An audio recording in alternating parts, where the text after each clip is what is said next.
tempo di rimpianti per le Vespe. A 180 minuti dal termine del campionato il Menti dà il suo verdetto. 1-1 nello scontro diretto tra Juve Stabia e Massese e Campani, nella migliore delle ipotesi, condannati agli spareggi per la permanenza in C1.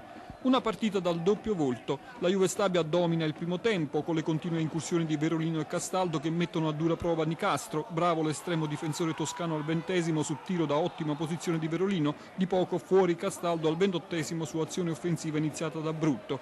4 giri di lancette e arriva il gol. L'effetto micidiale di Sassà Marra direttamente su punizione lascia la difesa di Sasso.